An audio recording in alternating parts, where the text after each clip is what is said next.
Hello, स्वागत है आप सबका एक नए वीडियो में। और आज का हमारा ये सेशन होने वाला है टारगेट रूटीन का। जैसा कि हम लोग 70 बीपीएससी को लेके टारगेट रूटीन कर रहे हैं, जैसा कि हम लोग डेली के रूटीन को लेके पढ़ रहे हैं और डेली हम लोग एक टारगेट बना के पढ़ रहे हैं और पूरा सिलेबस हम लोग कवर करेंगे।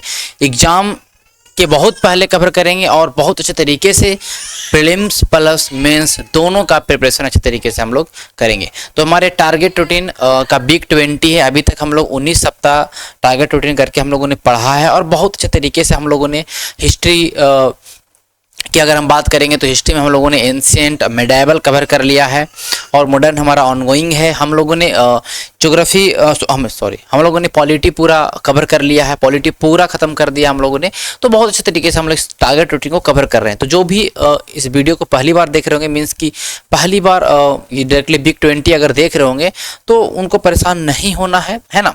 अगर उन्होंने कुछ भी अगर थोड़ा मना पढ़ा होगा तो आप सीधे वीक 20 से भी चालू कर सकते हैं, कोई दिक्कत नहीं होगा। फिर पीछे वाला जो भी होगा उसको आप लोग बाद में कवर कर सकते हैं जब ये हमारा वीकली रूटीन कवर हो जाएगा, ठीक है तब, ठीक है। और आज के हम लोग इस सेशन में देखने वाले हैं जो हमारा वीक 20 का है और वीक 20 में हम लोग क्या क्या कवर करेंगे उस चीज़ को हम लोग समझने से पहले जानेंगे कि हम लोगों ने अभी तक 19 वीक में हम लोगों ने क्या किया है ना। तो 19 वीक में हम लोगों ने ये कंप्लीट कर लिया, ये सब सारी चीज़ें कंप्लीट हो चुकी हैं। आप जैसे आप देख सकते हैं है ना। तो पॉलिटी को भी इसमें आप रखें, पॉलिटी भी हम लोगों ने कंप्लीट कर लिया है। फिर हम लोग IAS विजन IAS का मतलब मैगजीन मैं आपको बोल रहा हूँ करने के लिए है ना। आप अदरवाइज कोई भी मैगजीन्स को कवर कर सकते हैं, कोई इसमें दिक्कत नहीं है, ठीक है। तो मैगजीन्स में दिसंबर, जनवरी, फरवरी, मार्च, अभी हमारा अप्रैल का मैगजीन्स ऑनगोइंग है। मीन्स जिस मंथ में हम लोग रहेंगे, जैसे कि अभी हमारा मई चल रहा है तो हम लोग इसके प्रीवियस मंथ के मैगजीन्स को कवर करेंगे। 100 से 120 पेज का मैगजीन होता है, कोई भी आप प्रकाशन का लीजिए तो डेली 4 से 5 पेज आपको कवर करना है, 1 से 2 टॉपिक, तो आराम से महीना में कवर हो जाएगा अच्छे तरीके से, ठीक है। तो वो आपका, क्योंकि हम लोग प्रीलिम्स प्लस मेंस दोनों लेके चल रहे हैं, इस बात को समझिएगा। हाँ, जिनको केवल प्रीलिम्स का मतलब आप मतलब कहने का मतलब हुआ कि जो केवल हो सकता है बिहार SSC सचिवालय का तैयारी कर रहे होंगे है ना, या दरोगा की तैयारी कर रहे होंगे, तो उनके लिए भी सिलेबस मतलब उनके लिए भी ये रूटीन है ना। क्योंकि हम लोग जो पढ़ रहे हैं तो उसमें प्रीलिम्स और मेंस के लिए पढ़ रहे हैं, तो प्रीलिम्स वाला जो चीज़ है वो आपको हर एक एग्जाम में काम देगा, ठीक है। चलिए, तो ये हम लोग देखते हैं। पॉलिटी हम लोग पूरा कंप्लीट कर चुके हैं है ना। और ये सब चीज़ें हमारा अभी चल रहा है ना। ये कितना समय देना है ना, कितना टाइम देना है, ये सब कुछ आपको मैं बता चुका हूँ। जैसे कि साइंस आप लोग को पढ़ना है ना, साइंस आपको डेली आपको 1.5 घंटा दे सकते हैं, डेली 1.5 घंटा दे सकते हैं या 1 घंटा दे सकते हैं, कोई दिक्कत नहीं। 1 घंटा भी अगर आपका साइंस, क्योंकि हम भी अभी साइंस का पूरा मैं आपको क्लास ले रहा हूँ है ना, साइंस में पूरा पढ़ा रहा हूँ। साइंस बायोलॉजी लगभग 2 से 3 चैप्टर बचा है, बायोलॉजी कवर हो जाएगा, खत्म हो जाएगा। फिर हम लोग फिजिक्स केमिस्ट्री जो भी हो कवर करेंगे। तो बायोलॉजी जो साइंस का जो भी वीडियो मैं पढ़ा रहा हूँ बस उतना ही देख लीजिए, क्योंकि मैं पढ़ा रहा हूँ तो आपको थ्योरी भी पढ़ा रहा हूँ, साथ ही साथ आपको मैं सवाल भी प्रैक्टिस करवा रहा हूँ, बहुत सारे सवाल प्रैक्टिस करवा रहा हूँ हर एक एग्जाम के, चाहे वो UPSC के हो, CDS को हो। तो साइंस मुझे मेरे हिसाब से उससे बाहर नहीं आएगा कोई भी एग्जाम में, तो वो आपको कवर कर लेना, ठीक है। तो आपको वीडियो देख लेना है और NCERT बुक आपने ऑलरेडी कवर कर लिया है ना। तो आपको अभी टाइम मिलेगा तो NCERT बुक आपको डेली आधा घंटा रिवाइज भी कर सकते हैं। जो अगर आपने पढ़ लिया तो दोबारा रिवाइज करना भी आपको बनता है, वो बहुत महत्वपूर्ण जरूरी है। करेंट अफेयर में आपको 2 घंटा समय देना है ना, 2 आवर्स टाइम देना है। और अभी हमारा अप्रैल मंथ का करंट अफेयर चल रहा है, आपको 2 आवर्स डेली पढ़ने हैं। इसके अलावा जो 4 घंटे आपके पास बचेंगे उसमें आपको कवर करने हैं जो आपके टारगेट रूटीन में आपको मिलेगा, ठीक है। तो टारगेट रूटीन आज हमारा जो है इसमें हम लोग देखेंगे है ना, मॉडर्न हिस्ट्री। देखिए, मॉडर्न हिस्ट्री में हम लोगों ने 1857 क्रांति के बारे में पढ़ा है ना। 1857 क्रांति के बारे में मैंने बताया कि आपको उसमें मेंस के भी सवाल आए हैं, कैसे कैसे सवाल, उसको भी आपको कवर कर लेना है ना। और बिहार के कॉन्टेक्स्ट में सवाल आते हैं मेंस के, है ना। कुंवर सिंह का क्या योगदान रहा, बिहार का क्या योगदान रहा। तो मैंने आपको बोला था कि उसका आप एक अच्छे से मॉडल आंसर तैयार कर लीजिए है ना। मेंस लेवल का आप एक नोट्स बना लीजिए कि मेंस में उससे सवाल आएगा तो कैसे बनाएंगे, प्रीलिम्स के लिए कर लीजिए। मैंने आपको समय दिया था पूरा 1 दिन 4 घंटा, ठीक है। उसके अलावा आपको ऐसा लगा होगा कि नहीं कंप्लीट हुआ, तो इस वीक में आपको 2 दिन रिवाइज के लिए टाइम दे रहा हूं मैं, क्योंकि 5 दिन का ही रूटीन है। 2 दिन आपका, 1 दिन पॉलिटी रिवाइज करिए, पॉलिटी कवर हो चुका है तो उसको छोड़ना नहीं है, रिवाइज करते जाना। तो पॉलिटी रिवाइज के लिए और फिर आपका 1 दिन हिस्ट्री रिवाइज के लिए है ना। तो ये आपको ध्यान में होना चाहिए, ठीक है। तो देखिए, धार्मिक और सामाजिक सुधार आंदोलन हम लोग करने वाले हैं कितना तारीख को, 15 और 16, 2 दिन मैंने टाइम देंगे, बहुत ज़्यादा टॉपिक है। हम लोग जितने भी धार्मिक और सामाजिक सुधार आंदोलन हो, स्पेशली राजा राम मोहन राय के बारे में आपको याद रखना बहुत महत्वपूर्ण है ना। ब्रह्म समाज का स्थापना करना और भी बहुत सारे इनके द्वारा जो मतलब कॉलेज का स्थापना किया गया है ना, जैसे कि कलकत्ता में आपका जो हिंदू कॉलेज का स्थापना किया गया। ओके, फिर उसके बाद बहुत सारी चीज़ें राजा राम मोहन राय के सती प्रथा का जैसे अंत हुआ 1829 में, तो वो सब आपको ध्यान में रखना है। ओके, तो राजा राम मोहन राय के बारे में अच्छे तरीके से पढ़ना है, स्वामी विवेकानंद के बारे में पढ़ना है। ये जितने भी नाम मैं आपको दिखा रहा हूँ यहाँ पे, इन सब के बारे में तो आपको पढ़ना ही पढ़ना है।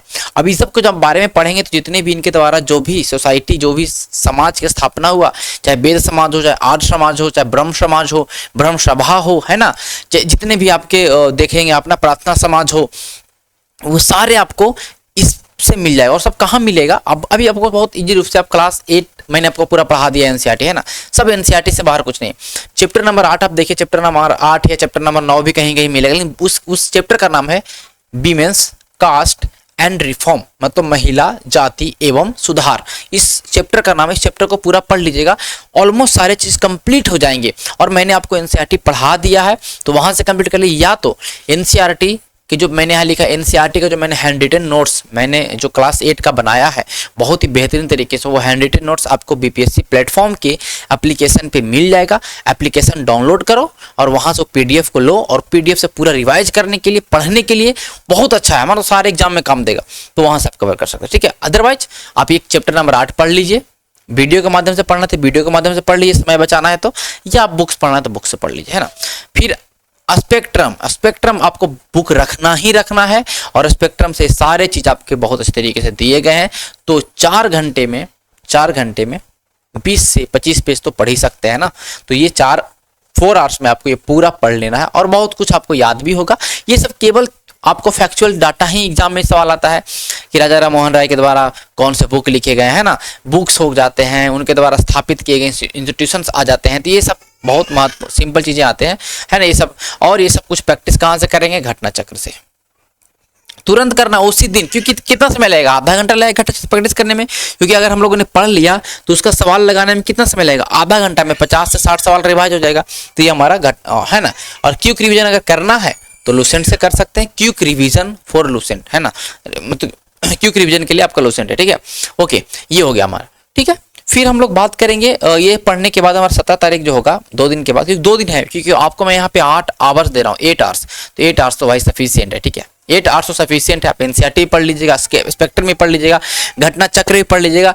8 आवर्स महत्वपूर्ण, और यहाँ से 1-2 सवाल बनता ही बनता है प्रीलिम्स में।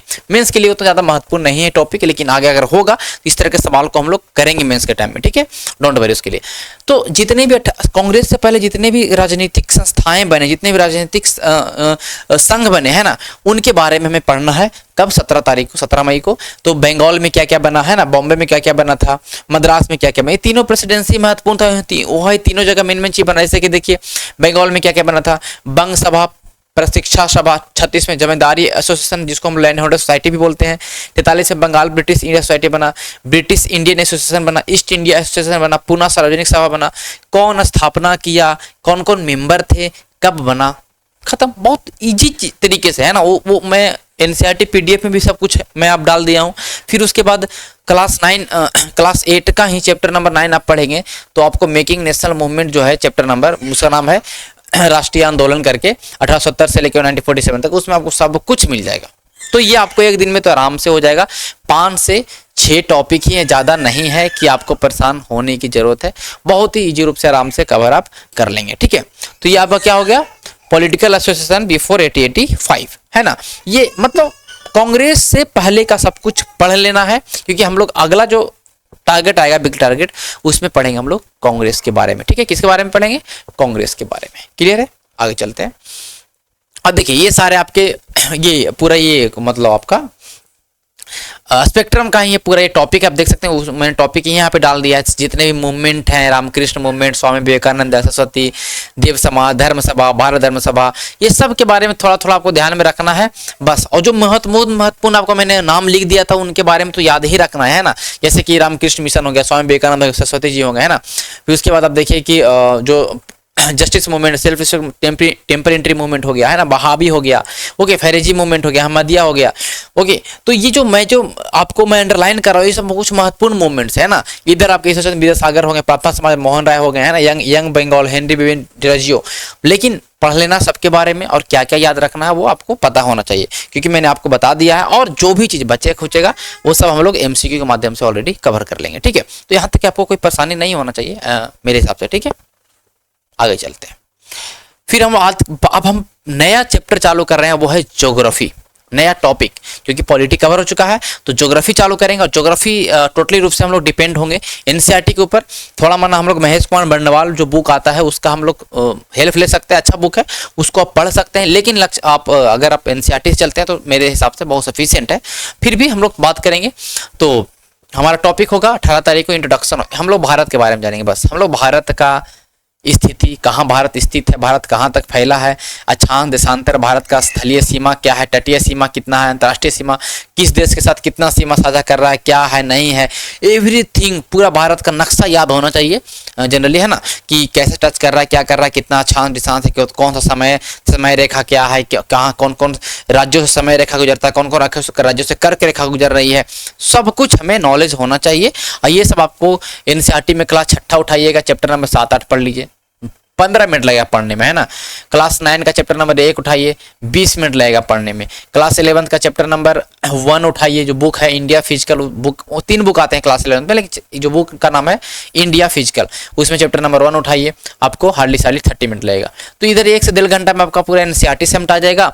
1 घंटा टाइम देना तो महेश कुमार बंडवाल पे टाइम दे दीजिए, 2 घंटा, आधा घंटा भर प्रैक्टिस कर लीजिए, बस कंप्लीट है आपका ये चैप्टर पूरा अच्छे तरीके से। तो ये 4 आवर्स में आराम से हो सकता है, नो डाउट, आराम से आप कर सकते हैं। तो ये आपको कवर करना है क्या प्रीलिम्स के लिए, क्योंकि मेंस के लिए उतना ज़्यादा महत्वपूर्ण तो है नहीं, बट प्रीलिम्स के लिए पूरा आपको इसको मतलब पढ़ जाना है, ठीक है।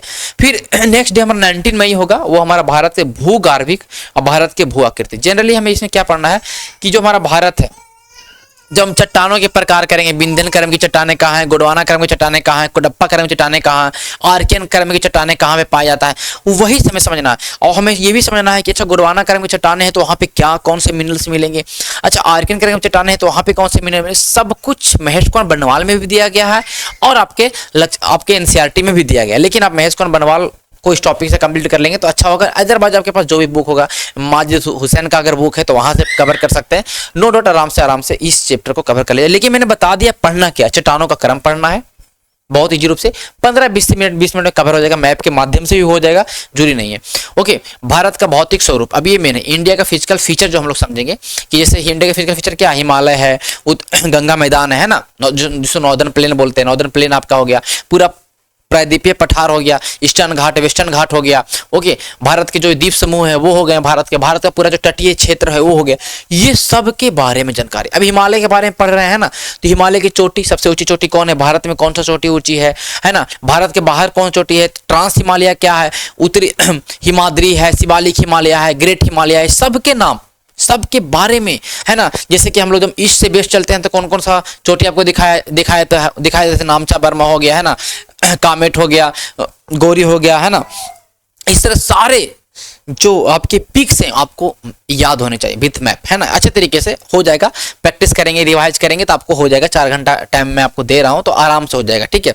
उसके बाद पिक और उसके बाद उनके डिवीजन, जैसे कुमाऊं हिमालय, है ना, पंजाब हिमालय, ठीक है, पंजाब हिमालय, नेपाल हिमालय, है ना, असम हिमालय, किन किन नदियों के बीच में हिमालय, ये भी हम लोग पढ़ेंगे, है ना। तो ये सब हिमालय का डिवीजन, है ना, लॉन्गिट्यूडनल और आपका मतलब इस तरह से भी आपको दोनों तरह की याद रखना, ठीक है। फिर उसके बाद आपका कौन सा आएगा हमारा नॉर्दर्न प्लेन। नॉर्दर्न प्लेन में तो यही आपका पढ़ना भैया, गंगा का मैदान है ना, गंगा का मैदान है, गंगा यमुना का दोआब क्षेत्र है, ब्रह्मपुत्र का दोआब क्षेत्र है, बहुत ईजी नॉर्मल चीज आपको है। फिर पेनिसुलर प्लेटू, ये आपका महत्वपूर्ण है। जैसे कि आप लोग जब प्रायद्वीपीय पठार के बारे में पढ़ेंगे तो आप छोटा नागपुर का पठार भी पढ़ेंगे, है ना, मालवा का पठार पढ़ेंगे, बुंदेलखंड का पठार पढ़ेंगे। तो आपको जनरली पढ़ना है कि उस पठार में कौन से चट्टान पाए जा रहे हैं, कौन से मिट्टी पाई जा रही है, आपको सब कुछ NCERT में दिया हुआ है। ये सब जो चैप्टर से लिखे हैं ना, ये सब आपको दिया हुआ, कुछ आपको दिमाग नहीं लगाना पड़ेगा, सब कुछ समझ में आ जाएगा। फिर उसके बाद कोस्टल, कितना एरिया कोस्टल है भारत का, है ना, कौन सा समुद्री तटीय राज्य, ये सब चीजें हैं। डिजर्ट के बारे में आपको, डिजर्ट आप एक ही डिजर्ट तो आपको दिखाई देता है इंडिया में, है ना। फिर आइलैंड हो गए, लक्षद्वीप हो गए, अंडमान निकोबार हो गए। वेस्टर्न घाट, ईस्टर्न घाट की सबसे ऊंची चोटी कौन है, वेस्टर्न घाट और ईस्टर्न घाट में कुछ चीजें आपको चोटियां याद रखना है, वेस्टर्न ईस्टर्न घाट कहाँ पे कटा हुआ, ये सब नॉर्मल चीजें चीज़ें जो है आपको याद रखना है और ये सफिशिएंट है, इससे ज़्यादा बाहर सवाल आता भी नहीं आपके ज्योग्राफी में। ओके, तो ये आपको कवर कर लेना। तो ये 2 दिन आपका पूरा आपको भारत के बारे में ही जानना है, भारत के पूरा इंट्रोडक्शन जानना है, भारत का पूरा फिजिकल फीचर जानना है, भारत का पूरा जियोलॉजी जानना है। फिर आगे हम लोग बात करेंगे जो नेक्स्ट चैप्टर होगा, ठीक है। तो ये हुआ, और 2 दिन आपका रिवीजन के लिए मैं आपको समय दे रहा हूँ, क्योंकि हम लोग अब आगे बढ़ते जाएंगे तो पीछे वाला चीज़ों को भूलना नहीं है, उसको रिवाइज करने के लिए मैं आपको समय दूंगा, क्योंकि बीच में जो टाइम दिया तो यहाँ पे तो 20 तारीख को आपको पॉलिटी रिवाइज करना। पॉलिटी कैसे रिवाइज करना आपको सब पता है ना, आपको सब पता है क्या, क्योंकि आप लोगों ने पूरा पॉलिटी पढ़ा है रूटीन के अकॉर्डिंग। तो आपको पॉलिटी वैसे ही याद करना है। आप उठाइएगा वीक 1 से, तो 20 मई को पॉलिटी रिवाइज करना है। कम से कम 2 सप्ताह जो हमने वीक 1 और वीक 2 और वीक 1 और वीक 2 में जो टारगेट हमने दिया था पॉलिटी का, वो पूरा आपको 1 दिन में रिवाइज करना है। 1 दिन में, मतलब 6 दिन का काम 1 दिन में करना है, तो रिवाइज करना है। तो मैं लिख देता हूँ, वीक 1 और वीक 2 का टारगेट को आपको रिवाइज करना है 20 तारीख को। फुल आपके पास समय है, 4 घंटे 5 घंटे 6 घंटे जितना लेना है ले लो। और ऐसा नहीं है कि छोड़ना नहीं, ऐसा नहीं, रिवाइज करना ही करना है बाबू, इसको छोड़ना नहीं। अगर छोड़ेंगे तो फिर आप अपने आप से धोखा कर रहे हैं। 21 मई को 1857 क्रांति जो हम लोगों ने पढ़ा उसको रिवाइज करेंगे। हिस्ट्री अब हम लोग क्या करेंगे, हिस्ट्री कैसे करेंगे, हिस्ट्री अब हम लोग करेंगे मेन टॉपिक, क्योंकि अब जीएस पेपर 1 में आएगा। तो 1857 के रिवोल्ट को आपने पढ़ा, सही बात है, आपने आंसर राइटिंग भी किया। फिर से आपको 1 दिन में दे रहा हूँ, पूरा रिवाइज कर लीजिए, बिहार के कॉन्टेस्ट में रट लीजिए, पढ़ लीजिए, समझ लीजिए, कैसे आंसर राइटिंग करना है सब कवर कर लीजिए। तो 1857 क्रांति के लिए पूरा 21 तारीख आपके पास है, ठीक है। अब हम बात करेंगे जो वीक 21 आएगा, तो वो हमारा अगला टॉपिक जो आएगा उसमें हम लोग देखेंगे।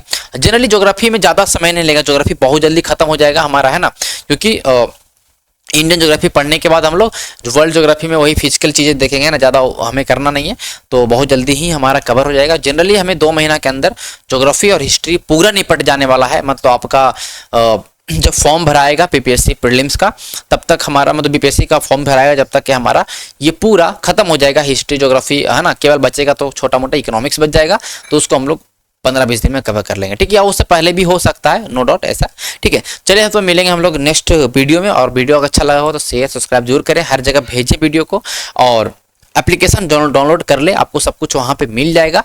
ओके, तो मिलेंगे हम लोग नेक्स्ट वीडियो, तक के लिए धन्यवाद।